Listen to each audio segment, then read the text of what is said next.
think our government is too big. Of course it's too big nationally. Florida's the proof of that. Our state has millions more people than New York now, which is our closest state to us population-wise. Yet our budget is half the size of New York's budget.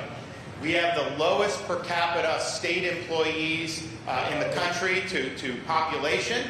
And yet, with all that being said, people that come to Florida and move from New York will tell me, you guys have better roads, better services, better education. So how are we able to do that with half the budget and with the lowest bureaucratic footprint per capita in the United States? We're able to do it because most of what government does is not necessary.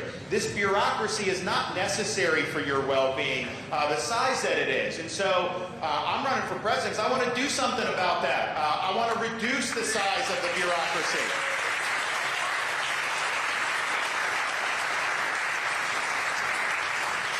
And, you know, part of it is the size because, you know, we have obviously massive, and we're proud in Florida. We have a small footprint, and I've had to add for certain things. You know, we have certain parts that we've needed, like corrections and things, but then I reduce in other areas. And we just did a budget where we're going to reduce another 1,000 positions, which I think is the way you do it. Because sometimes these things get in government, and like Reagan said, the closest thing to eternal life on earth is a government bureau. It's like once it's there, everyone assumes it has to keep being there. That's not how we think in Florida.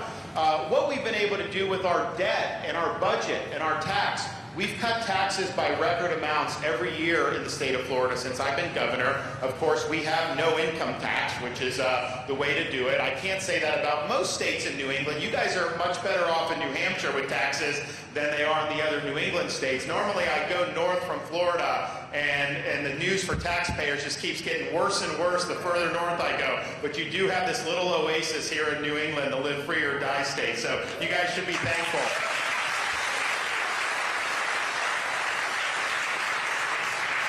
But we've cut taxes every year, and yet we've run big budget surpluses. Our economy has grown more than any other large state. Our incomes in Florida, one of the few places, are actually moving higher than the prices that have been increasing because of the national inflation.